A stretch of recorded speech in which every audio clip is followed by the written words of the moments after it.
Three-way switches allows you to turn a light on and off from two separate locations. This one's going to be different because it's power and feed.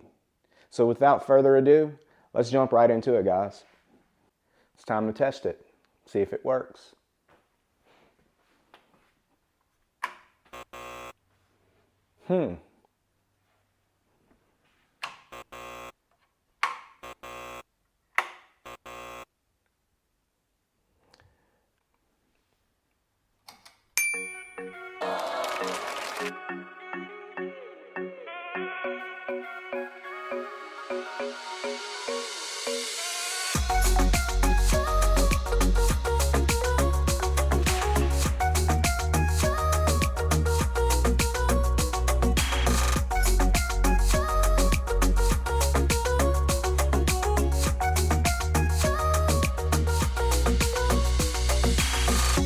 Okay, ultimately, I'm going to take something that's complex and make it seem simple. All right, so a three-way switch usually has a 3-conductor that goes in between the two boxes. There's a 14-2 or 12-2, depending on what wire gauge you're using. That's going to be the continuous power. The other 2-conductor is going to go to a light. Well, it is different on a power and feed. One box is not going to have continuous power. There's only going to be a 3-conductor wire that's going over to that box. The other box is going to have the hot and the switch leg and the 3-conductor. Okay, so I know it sounds kind of complex, but let's change the view and I'll get you a little bit closer and I'll explain. Okay, so I wanted to show you this a little closer. Just imagine that this was inside the box. You got your light twisted up to the white of the 14-3. The travelers are landed, the red and black on both sides of the switch. So over here, you just extended that light tail, the switch leg, and it's going to your black common. Over on this side, you have your power wire and the light tail. Neutrals are twisted together, but the black power goes to the common, the black screw. The grounds are bonded and landed on each switch, so each switch is grounded. All right, so I've identified each wire and I've separated them from each other. I have the power coming into the bottom. That is a 14-2, so I know that this one is power. It's going over to this receptacle. This one is another 14-2. This is the lighting circuit. And then these, it's easy to identify this one because it's the only 3-conductor in the box. So I've got it pushed to the side and its neutral pushed to the side also. Usually you can do this with 2 hands.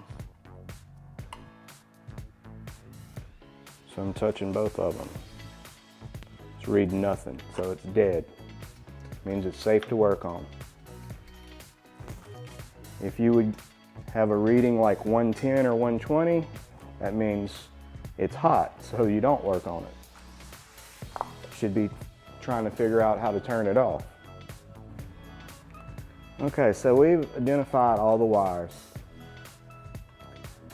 This is my hot and the neutral to it. I know they're short, but we're gonna make it work. This is my light tail. This is my 3-conductor. So right off the bat, what I want to get out of the way is what I think is the most important thing when you get to a power and feed, and that is getting the light tail and the traveler set. So I know that this white is no longer going to be a neutral. This is going to be an extended light tail. So let's go ahead and get these twisted together. It's already pretty short.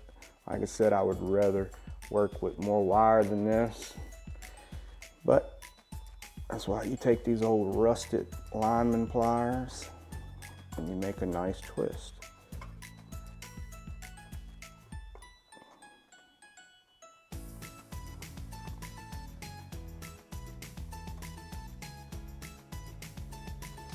Alright, so that looks good. And clip this excess off because you don't need it.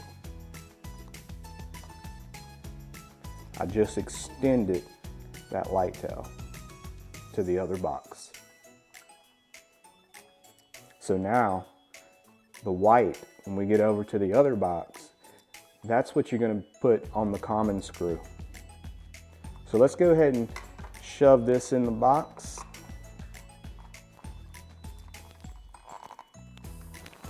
It's deep enough. And these short neutrals, we can go ahead and twist them together. Those multi-tools are good, but sometimes you need just those flat, wide linemans. They've been a good plier since the day that they were invented.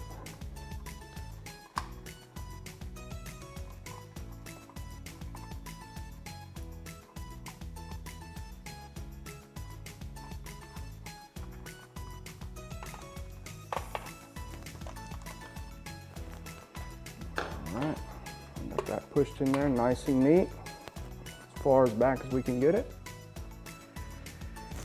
And now we have our travelers and we have our hot.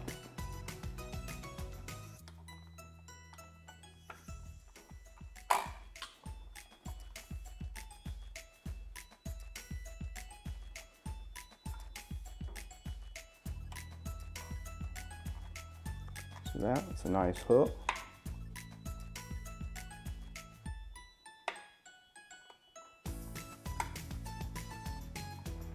Now we can install the switch. I like to always start with a ground.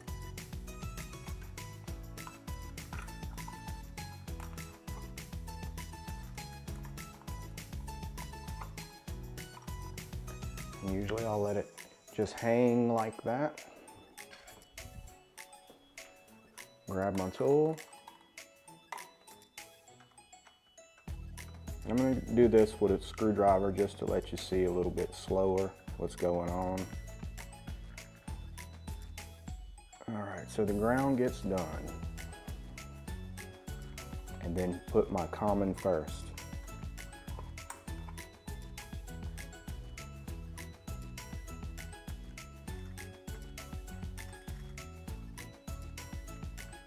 Black Traveler, put it on the same side as my black common.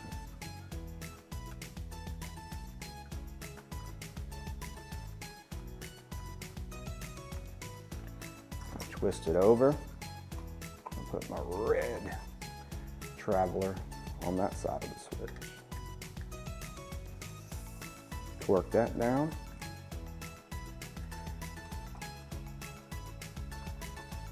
And then bend these wires. I'll put a bend in that ground where start shaping it and get it away from the switch.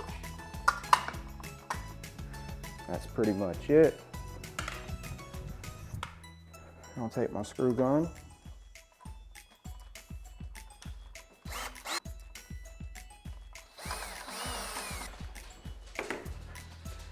Got this switch done. Like I said, a 3 conductor through the boards and over into this box. I'll move the camera and get a little closer. Okay, this box only has one 3 conductor wire. Remember, we twisted the white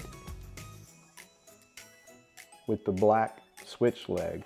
So this white is now the common. So let's go ahead and get this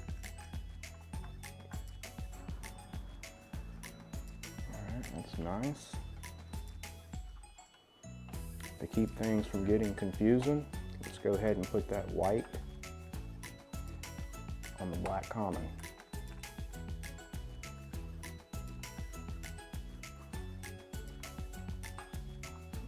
Keep black and black on the same side.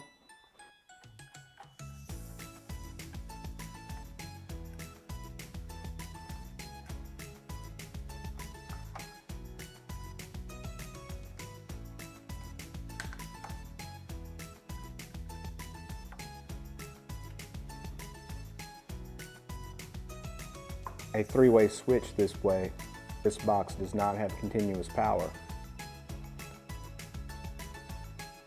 It doesn't have a neutral.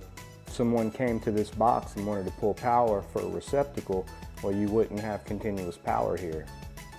That's why it's called power and fed from the other switch. All right. You always want to push that ground away from the switch. All right, let's go ahead and torque this down.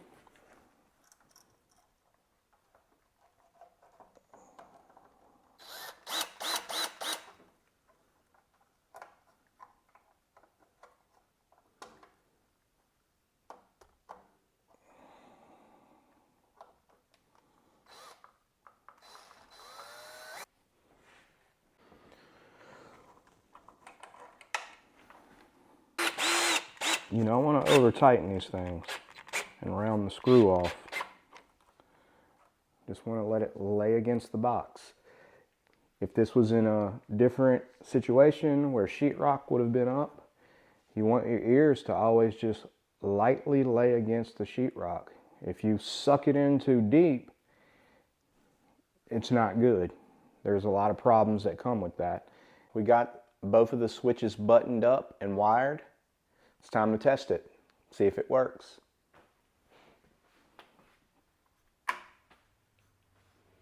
I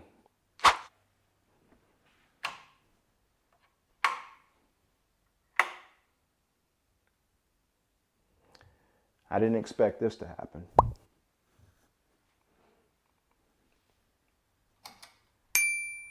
I threw the power on and the light came on. I was saving that for you.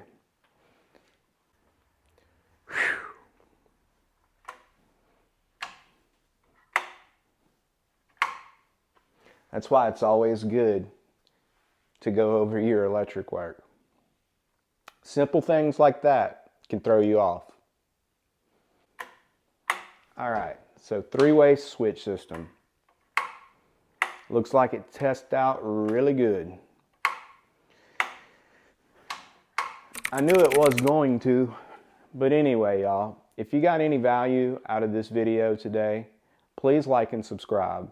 And if you leave a comment below saying I subscribed, I'll answer it. All right, y'all, that just about does it. This is Electro Savvy. My name's Darren. Always be safe, and see you in the next video.